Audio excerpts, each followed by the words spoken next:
This podcast is brought to you by Most Valuable Podcasts, leading the league in podcasting entertainment.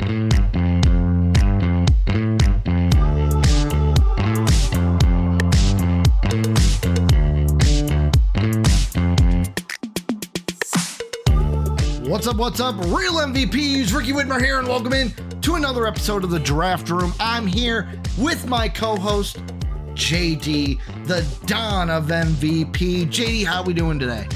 Doing great, dude. So here's the thing. It's been a while since we've done one of these episodes. People have probably been asking, did they discontinue the Draft Room and just not tell us? No. It's here. I'll be honest, I'm taking the full blame on myself, JD. Work and my schedule has been terrible since getting more full-time hours, so kind of working everything in. I think we found a groove, and we're going to get back to this, but I'm taking full blame on why you and I haven't recorded since... Do you remember the last Draft Room we did? Preseason. No. We talked about Ginty and Burden. I think it was after week one. Yeah. I remember we talked about my boy Ashton Ginty. But we will be getting these more consistently. Also, later this week, probably about 2 days after you guys are seeing this live on YouTube, the Draft Room for the NBA is going to start. So now we're getting Draft Rooms every week until the NFL draft, switching off football and basketball. Dave and Jake are going to be handling the NBA side. Very excited for that. But JD, before we get into everything, we got our first big board today. We're going to get into that, but before, quick housekeeping. If you want to join the Grace community in the Discord or in the Universe Discord, it's down below. It's free. You can join it today. If you want to support us, our Patreon link is also down below. You can go ahead and click that, get some great perks for supporting the channel and MVP. Our socials are down below. Comment down below with what you think about anything we talk about today, and hit that like button and that sub button to stay in tune with what's coming at MVP each and every day. But JD, big board, we're making one change to the big board this year, and that is instead of 30 names for the NFL side, we're doing 32 names to keep it the same with a mock draft. We get 32 names in a first round mock draft, 32 names on a big board. It kind of gives us okay, these are the first round prospects for both Ricky and JD. We're going to start with the bottom, work our way up. Let's start with 21 through 32. JD, I will let you go first. Probably do it from 32 all the way up to 21. Let's hear your 21 through 32, starting with who you got at 32. So at 32, I have Walter Nolan, the defensive lineman from Ole Miss. At 31, I have Princely Yamamielen, edge rusher from Ole Miss. At 29, I have Tyler Booker, interior offensive line from Alabama. At 28, I have Takario Davis, cornerback from Arizona. At 28, I have Tylee Williams, defensive line OSU. 27, Colston Loveland, tight end Michigan. 26, Carson Beck, quarterback from Georgia. 25, Jonah Saviena, offensive tackle Arizona. 24, Dion Walker, defensive line Kentucky. 23, Benjamin Morrison, cornerback Notre Dame. 22, Will Campbell, offensive tackle LSU. And 21, Harold Perkins Jr., linebacker LSU. JD, I noticed we forgot something before we started this podcast.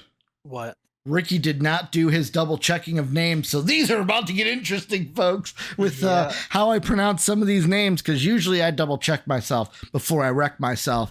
But let's go ahead and just wreck myself through this. So my 32-21, I've got Takario Davis, cornerback out of Arizona at 32.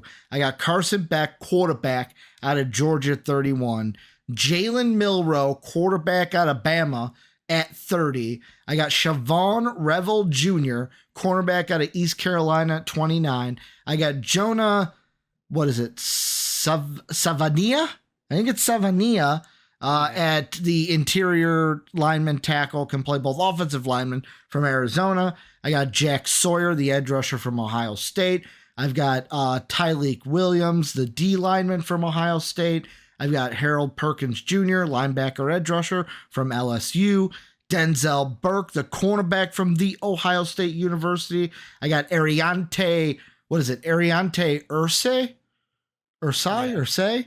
I think it's Ursay. Offensive tackle, Minnesota. I got Isaiah Bond, wide receiver out of Texas at 22. And I got Emory Jones, the offensive tackle from LSU. JD, the first one I want to talk about is a certain prospect called Will Campbell, because there's going to be a theme during this big board, right? And the theme for this big board is there are guys that you have high, I have low, but there's more guys that I have high, like I'm talking extremely high, and you have extremely low. Will Campbell is one of them, because JD, you have Will Campbell at 22 on your big board. I'm not going to give away mine because we got to wait 2 more segments, but he's in my top 10. So what's going on in the mind of JD? How is there that big of a disconnect between you and I with Will Campbell? I have him in the top 10. You got him in the bottom 12.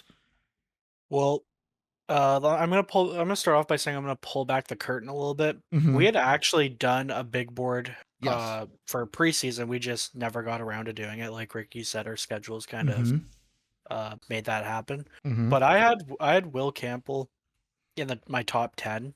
But now it's looking at it, I think I would move him up a little bit more. But with where I have him at 22, it's more because other prospects have jumped out to me.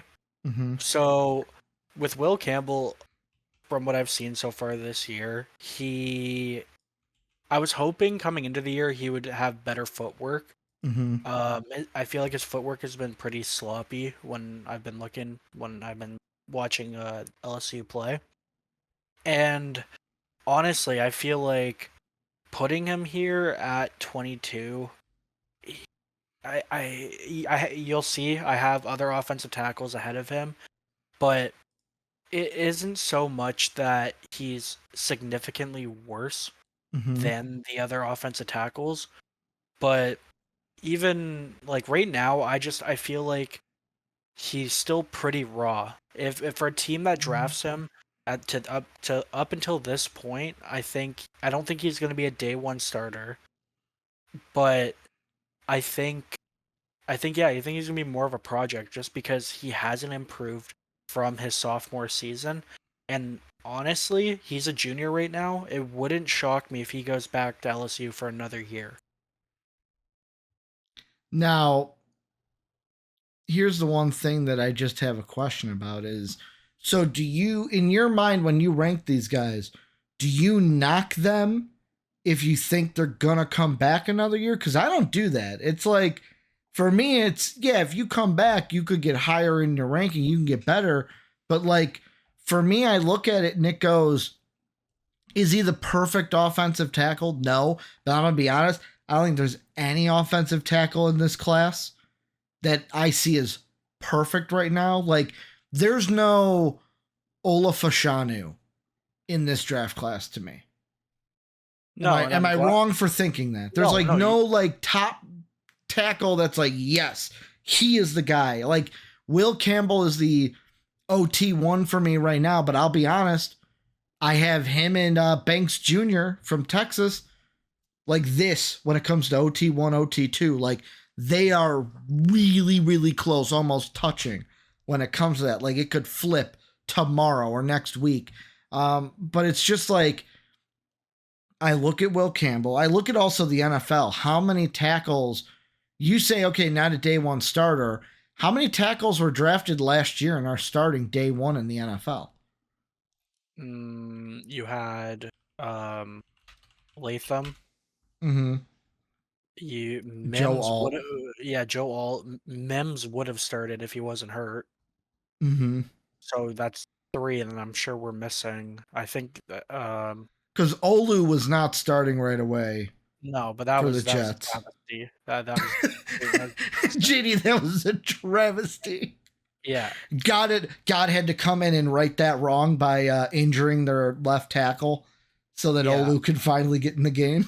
Yeah. But again, like it's not terrible. Mhm. Like I just want to clarify something when I say that they aren't going to be a day one starter, that's Mhm. not the end of the world because for offensive linemen, I think they need a year to actually develop. Now, Mhm. that's why, like, if you have a day one starter at offensive tackle or offensive line in general, then that just shows that that player is above the rest. Mhm. Um, because it shouldn't be something that you expect. Because again, like these guys have been a lot of them build bad habits because a lot of the time they are going up against smaller, slower athletes Mhm. at the college level. So they kind of have to refine themselves and develop a better technique with their hands. Mhm. So like with Will Campbell, or sorry, to answer your question though originally, do I um do I like Knock them for. yeah, knock them for not or for if they go back? Yes and no. Now, the only prospect that I truly didn't do that with going back to last year, because I think we did one big board last Mhm. year, or sorry, the year before last year, Yeah. was Olu Fashanu, because I thought by far and away at that point 2 years ago, he was going to be the best offensive tackle coming out. So Mhm. I had him, I believe I had him in my top 10 or just outside my top 10. Mhm. But besides that, yeah, it kind of if you have unless you're a surefire talent, then I won't really knock you for going back. But the way I look at it is if so for me, I have Will Campbell in my 20s. I feel like if I think he's gonna go back to school, I could use my top 32. I could use a different player to get him some Mhm. spotlight. So that's kind of my thinking with that. But I just want to also say, like I said, these players are very like once you're outside of the top for me the top 13 a lot of these players are very Hit or miss. interchangeable. Yeah, yeah, like they're interchangeable though, like I like because even if you look at I'm looking at PFF for Will Campbell Mhm. and it shows his jump from 2023 to 2024. Mhm. And yeah, we're not fully through the season, but he's only allowed one quarterback hurry this year, which is good, and four quarterback hits and no sacks. So statistically, he's been obviously better. I mean the quarterback hits he might surpass, I guess, this year, but that also is because they don't have Jaden Daniels back there anymore. Um, but yeah, I mean he's definitely improved, but with offensive linemen, you got to look beyond the stats to a Mhm. degree. So like I said, when I watch him, I just feel like he needs to refine his footwork and his get off like in pass blocks reps. Mhm. So that's kind of why I have him where he is. But I do believe he'll be one of the guys to move up for me in our next big board. The next thing I kind of wanted to talk about, and I want to link these two players together, right? Mhm. So I will say this: one of them is Carson Beck. Both you and I had him. This is one of the few players both you and I had in the same range. Like I didn't have him rank, like you had him higher than me, but you didn't have him top 10 where I had him bottom 12. The other one is Jalen Milrow, where you have him in the next grouping. Not gonna spoil where, but you have him between 11 and 20. I have him at 30. With these two quarterbacks, with Carson Beck, if we would have done the 1.0 we were going to do like 2-3 weeks ago, then I would have had Carson Beck in my top 10. Because this was right after they beat Alabama. They were looking really good. Or not, before Alabama, I should say, before they lost to Alabama. They beat Texas. Right before the Alabama game, I was really high on Georgia, really high on Carson Beck. And then Alabama happened, and it's like, okay, maybe he's not who we thought he was. and now he's kind of fallen. The question I have with these two is how much of, when it comes to big boards, how much of it with the quarterback is linked to how successful the team is doing? Because I fell into it as well. As soon as Bama beat Georgia, I did not look at Carson Beck as highly as I did. I think so. I think it does play a factor. But I wouldn't say it's the be all end all, right? Mm-hmm. Yeah. Like, because even during our preseason videos, we talked about Mm-hmm. it. We both had questions for Beck and Milrow. Mm-hmm. Now, we both thought that Beck could be a top 3 pick, but it was going to be he was going to need to have a good season. And if you look at it, like, yeah, Georgia's offense has been suspect, but he still, again, he hasn't answered the questions that we had even coming into the year. Mm-hmm. Sorry, I'm just pulling up You're good. You're his good. stats. Yeah, so this year so far, I mean, he's thrown 24 touchdowns, 6 interceptions, which isn't bad, right? I mean, I would say that's or sorry, no, or no, that was last year. So yeah, not bad last year. This year he's thrown 15 touchdowns, 8 interceptions. Not great. And been sacked He- 7 times. Yep, he's been sacked 7 times. But that's He's more on the o- offensive line, I guess, than on Carson Well, Beck. I mean, again, we'll find out once we go through the full season tape, because it's sometimes it is on the quarterback, right? Now, last year he went from throwing for 9.4 yards per attempt to now 7.9. Not great. He's thrown for almost 2,000 yards, but only has a 65.7 completion percentage.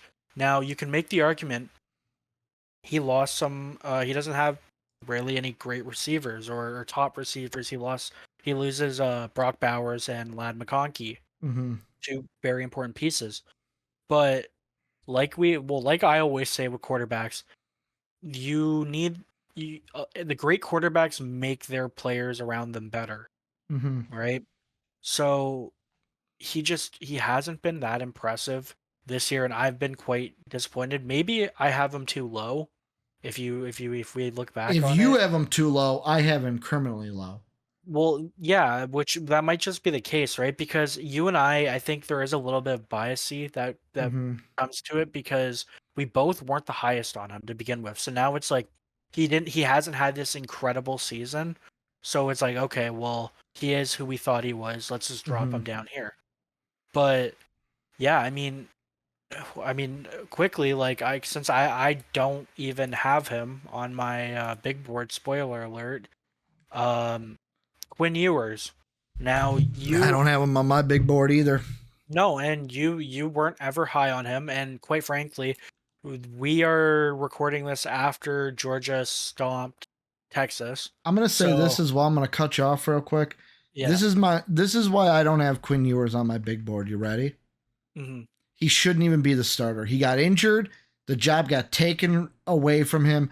Arch Manning should be the starter at Texas. He got gifted back the job because, oh, well, he's older. He should have the job because we can't have injury take a job away from someone because, he was injured and he didn't lose it. No. Arch Manning came in. Arch Manning wasn't perfect, but he played better. I think he's the better overall quarterback. Give him more time. Maybe you wouldn't have lost to Georgia, because here's something too, JD, and I don't mean to go on a rant, but I'm just going to say this. I'm going to read you a quarterback line. Tell me whether or not this quarterback won or lost the game. You ready? 56% completion percentage, 175 yards, 0 touchdowns, 3 interceptions. Did that QB win or lose? Yeah, that QB won. That was Carson. Yeah, that was Carson Beck against Texas. So, like, what are we doing? Arch is in there, you maybe win the game. I still don't agree with that. I said maybe. Maybe win the game. Well, because, like, again, I was gonna say, like, I still think Ewers should be the starter. That I do think that. because again, especially with Texas's schedule, like Mm-hmm. now coming up, or their remaining schedule, Mm-hmm. I think it's going to be real risky throwing in a young quarterback. But yeah, but like again, Not when his whatever. name is Manning. I like I said, Kid was I will, bred to be a star. yeah, we'll see about that. But I just do like I want to say with Ewers, yeah, with him losing or at least his job being on the line, I Mm-hmm. can't have him in the first round. And yeah, he been hasn't been impressive. I thought he'd be a lot better. I thought he had Mm-hmm. potential to be a top a top 10 pick. Yeah. Obviously that hasn't worked out. But yeah, just um I think cuz you said you want to put Beck and Milrow in the same uh like discussion, right? Well, here's how I put them in the same discussion in my mind. When you look at Carson Beck, the three toughest opponents that Georgia has played: Clemson, Alabama, Texas. Clemson's frauds, I'm sorry. Dabo Sweeney's a fraud. That game ain't looking as good as it once was at the beginning of the year. Alabama, yeah, you guys came back and almost won the game at the end, but you still throw 3 interceptions in that game. And then against Texas, yeah, you won the game, but looking at your line, you didn't do anything to help Carson. And that, I think, is the biggest thing of like, you go in as favorites against Alabama, you can't beat them. You go in against Alabama, you win or you go in against Texas, you win the game, but it ain't because of you. You didn't do anything flashy to help win that game. And the same thing with like Jaden Milrow in a sense of like, before first 4 games of the year up until Georgia, this might have been my QB1. He was playing phenomenally, wasn't turning over the ball. He was averaging passing touchdowns and 2 rushing touchdowns a game. Ever since the Georgia game, you have Vandy, where throws for a lot of yards but doesn't get in the end zone. Yeah, he had 2 touchdowns overall, but only gets 1 on the ground, 1 through the air, turns over the ball again. Then South Carolina, you get a lead, you turn over the ball twice in that game, and you have to barely survive against the Gamecocks of South Carolina, which, let's be honest, the Gamecocks this year are a tale of 2 teams. If they could just, the bad Carolina, if they could just, Old Yeller, that part of South Carolina, take it around the back of the shed, a little shotgun action, they may be a top 5 team in the country. And then this past week against Tennessee, not the same Jaden Milrow that I saw the first 4 games of the season. It's like, when the opponents get tough, do you rise to the occasion? Carson Beck, I have yet to see it because Clemson are frauds. Jalen Milrow, I saw it against Georgia, but do you need that emotionalness of playing your biggest rival to get up for a game? No, like these quarterbacks haven't really, for Milrow, hasn't taken care of business against the small teams, but the only big game you've gotten up for is Georgia, which holds a little bit more emotional value, if you know what I mean. Well, yeah, and that's what I'm saying too, right? Like with Milrow, again, but like I'm gonna say this for all the quarterbacks, really, Mm-hmm. besides 2 we haven't We talked got about 2 more yet. to get through later on, Yeah, yeah, but like for the which I quarterbacks got a that I've bone to pick mentioned, with you, but I will digress. yeah, for Milrow, again, I'll throw Ewers in there and I'll throw Beck in there. Mm-hmm. Again, it's one of those things where, okay, one game Beck, Milrow, and Ewers can look Mm-hmm. good. And then it's like the next game, okay, they're completely dog water. Mm-hmm. And then the next game they're good or average, and it's like, okay, well, what is happening here? So even if you look at Milrow this year, through 7 games, 13 touchdowns, 6 interceptions. Last year through 13 games, he had 23 touchdowns, 6 interceptions. Now with Milrow, he has weapons. He has Ryan Williams, a sensational true freshman wide receiver. Mm-hmm. So weapons isn't really a problem. Yeah, and then he has arguably a first-round offensive lineman for sure in Tyler Booker. Yeah. So talent isn't really a problem for Milroe. But this year he's thrown or he he's has a 67.2 completion percentage, which is better than his 65.6 last year. But it goes to show that he hasn't really improved, or he hasn't really fixed the accuracy issues that was kind of plaguing him as a prospect. Now he's thrown for almost 10 yards per attempt, which is good. You like to see that. So right now, I would still say that that Milroe is, for me, a better prospect than Beck. And that's why I have him right above Beck. Yeah, but for me, I would still say there's a little bit of a gap there, because with Milroe, you still have he's not he. It's funny because I feel like when people look at Beck, they assume he's like he is in the college football video game, or sorry, Milroe. When people look at him, they assume he's like he is in the video game, where he's this elite speed. He's like a Jalen Hurts clone with how fast he is, or Lamar. And he's not. He's a good athlete. He's an above average athlete, but he's not this like speed demon at quarterback. And that's, so if you're not gonna be like that type of quarterback, then you got to do a little bit better when it comes to throwing. And again, for somebody who I expected more from coming in to the year, he's not the reason that Alabama is not doing as good as people thought, but he definitely isn't looking like a top of the first round draft pick.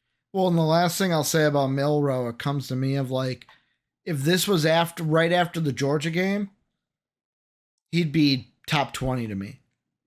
Because you look at Georgia, most of the players that you're going to see from them in the draft are defensive. And he looked very good against Georgia. But since then, South Carolina, Tennessee has not shown that same success.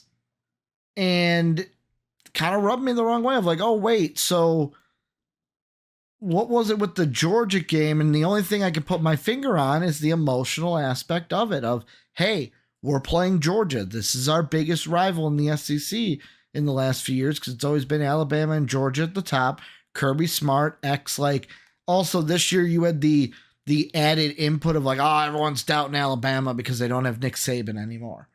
Like, so yeah, okay, when the emotions are there, you're riled up for the game, you play well, but why don't you get that for every game? And I know it's going to be harder to get that for South Carolina than Georgia, but you have to find a way to get that for every game.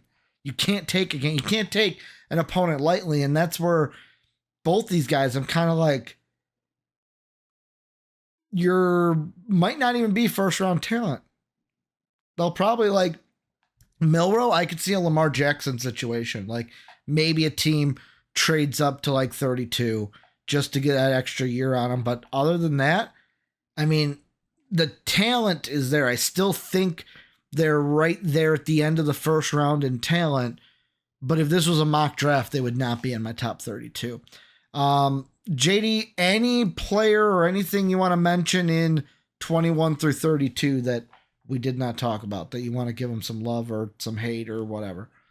Yeah, I do want to say I do expect Tyleik Williams for me to be a riser. He's put together a decent season so far. But yeah, I mean, I feel like in this, and when you look at the bottom quarter, I guess, or bottom third, there's going to be a lot that changes from now until the draft. Yep. Right now it's just putting stuff on a wall and hoping it sticks. Well, let us know what you guys think of our 21 through 32. As always, we'd like to thank the people that make these videos possible, our patrons whose names are displayed on the screen now. If you would like to become a patron, go ahead and click the Patreon icon in the bottom right. And if you'd like to check out another video from MVP Sports, hit the video in the upper left. As always, thanks for watching.